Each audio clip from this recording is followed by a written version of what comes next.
warahmatullahi wabarakatuh. Kami dari kelompok 6, Ekonomi Lingkungan A, Prodi Agribisnis Fakultas Pertanian Universitas Trunojoyo, Madura.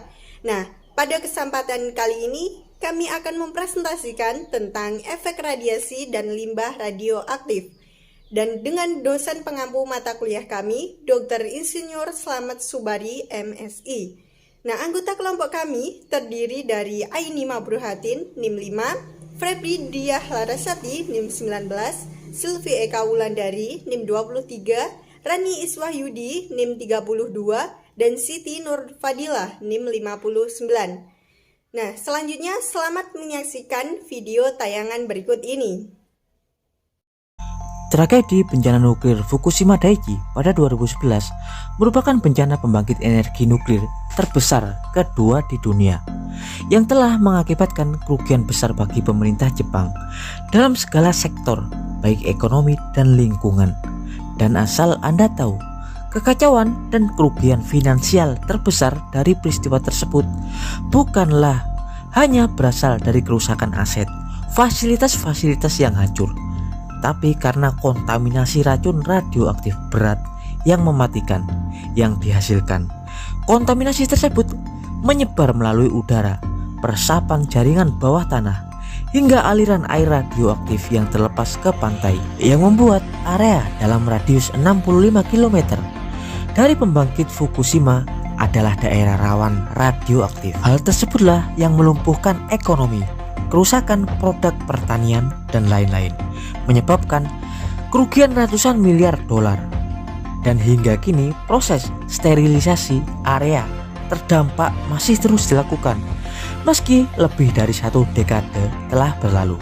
Dan salah satunya adalah tentang masalah 1,25 juta ton air yang terkontaminasi radioaktif. Air limbah tersebut berasal dari genangan-genangan air saat proses pendinginan manual, saat proses penyiraman inti reaktor yang pernah dilakukan oleh para tim SAR pemadam kebakaran agar panas inti reaktor bisa stabil dan tidak meledak seperti pada tragedi Chernobyl. Juga limbah air-air radioaktif yang berasal dari komponen reaktor nuklir itu sendiri. Ya, 1,25 juta ton air sisa tersebut diketahui mengandung unsur berat radioaktif berbahaya seperti karbon 14, kobalt 60, strontium 90, dan yang terbesar adalah cesium 134. Isotop-isotop tersebut sangat radioaktif dan tidak stabil dan beracun, dan jika dibiarkan memerlukan waktu ribuan bahkan ratusan ribu tahun agar stabil dan tidak radioaktif. Maka dari itu, proses sterilisasi harus dilakukan dengan cara memisah molekul-molekul air dengan unsur-unsur berat radioaktif yang terkandung di dalamnya. Di sini air yang terkontaminasi dipompa ke dalam ribuan tangki penyimpanan berlapis baja dan karet yang berukuran 1200 meter kubik. Dan tahukah Anda, jika negara Jepang sudah mumpuni dalam penanganan masalah tentang teknologi nuklir? Bahkan di Jepang banyak perusahaan-perusahaan pembuat mesin dan perangkat-perangkat nuklir seperti Hitachi, dan salah satunya adalah TEPCO, Tokyo Electro Power Company. Selanjutnya, identifikasi masalah. Nah, jadi berdasarkan dari tayangan video tersebut, terdapat 4 permasalahan. Yang pertama, gempa dan tsunami di Jepang yang menghancurkan 4 kontainer atau pelindung luar reaktor pembangkit nuklir.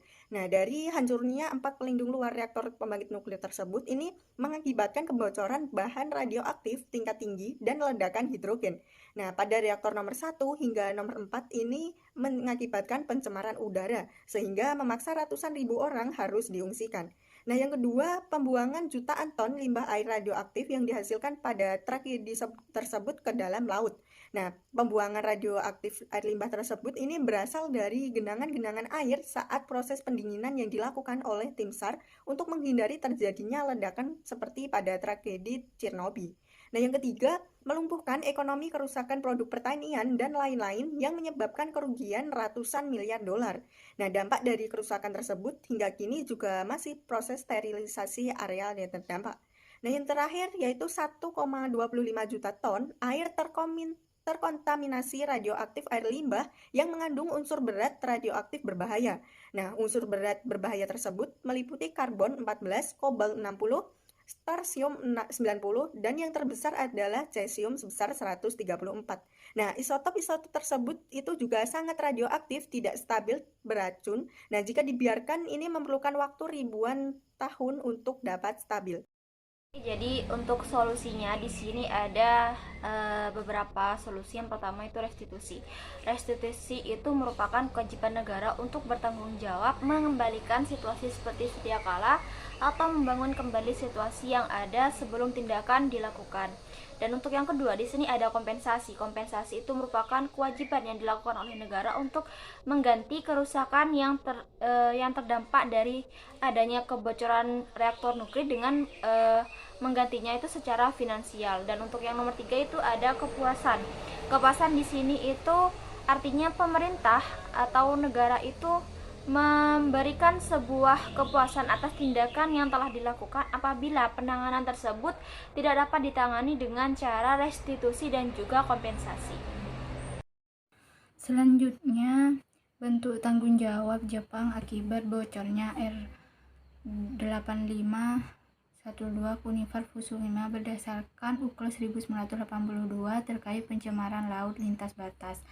UNCLOS merupakan salah satu ketentuan yang mengatur masalah laut terlengkap dan berhasil dikesepakati oleh negara-negara. Dalam hal ini, tanggung jawabnya yang pertama, pengawasan pasal 1904 paragraf 2. UNCLOS menetapkan bahwa negara-negara harus segala tindakan atau pengawasan untuk menjamin kegiatan-kegiatan yang berada di bawah teritorial mereka agar tindakan atau kegiatan tersebut tidak mengakibatkan kerusakan yang disebabkan oleh pencemaran kepada negara-negara lainnya dan lingkungannya, dan agar kegiatan di bawah yurisdiksi atau pengawasan mereka tidak menyebar melampaui daerah-daerah yang ada di bawah pelaksanaan hak-hak kedaulatan mereka sesuai dengan konvensi ini. Kemudian yang kedua, pemberitahuan dini dan pelaporan kepada badan yang berwenang pasal 1198 memberitahukan mengatur kewajiban negara-negara untuk negara lain dalam hal mengetahui adanya suatu bahaya yang mengancam lingkungan laut. Mereka dan tentunya juga organisasi-organisasi internasional yang berwenang berkewajiban untuk memberitahukan negara lain yang menurut perkiraan dapat terkena kerugian berupa kerusakan lingkungan. Oleh karena itu, negara-negara juga mempunyai kewajiban untuk menurut kemampuannya bekerja sama dengan organisasi internasional yang berkenaan untuk merencanakan, mengembangkan, dan mempromosikan rencana-rencana darurat untuk menangani peristiwa-peristiwa pencemaran laut mereka. Kemudian yang ketiga, penanggulangan serta pemberian bantuan mengenai bantuan teknis mengenai pencemaran tersebut. Menurut UNCLOS pasal 202 menetapkan bahwa negara-negara secara langsung ataupun melalui organisasi internasional yang berwenang akan melakukan kegiatan seperti menggalakkan program-program ilmiah, pendidikan, teknik, dan lain-lainnya. Bantuan kepada negara-negara terutama negara berkembang untuk perlindungan pelestarian lingkungan laut, serta guna mencegah, mengurangi, dan mengendalikan pencemaran laut. Memberikan bantuan yang serasi, terutama kepada negara berkembang untuk mengurangi akibat kecelakaan berat yang mungkin menyebabkan pencemaran lingkungan laut. Memberikan bantuan yang sesuai terutama kepada negara berkembang. Mengenai penilaian tentang penilaian lingkungan. Peran IAEA atau International Atomic Energy Agency. 1.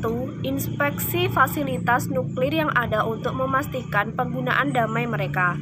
IAEA mengirimkan tim ahlinya untuk melakukan inspeksi fasilitas nuklir yang dimiliki Jepang untuk memastikan bahwa PLTN di Jepang diperuntukkan sebagai suplai energi listrik. 2. Memberikan informasi dan mengembangkan standar untuk menjamin keselamatan dan keamanan fasilitas nuklir. Standar-standar keamanan teknologi nuklir yang tercantum dalam statusa IAEA yaitu pengamanan instalasi nuklir, pengamanan sumber-sumber radioaktif, pemindahan yang aman bahan-bahan radioaktif, pengelolaan limbah radioaktif, pengamanan instalasi nuklir, bahan nuklir dan radioaktif, serta pengelolaan pengetahuan dan jejaring. 3. Penghubung untuk berbagai bidang ilmu yang terlibat dalam aplikasi damai teknologi nuklir. 4. Sebagai instrumen dalam penanganan kerusakan reaktor nuklir di Jepang. Hal ini dibuktikan dengan proses investigasi yang mendetail dengan tujuan meminimalisir kerusakan dan dampak radiologi yang ditimbulkan. 5.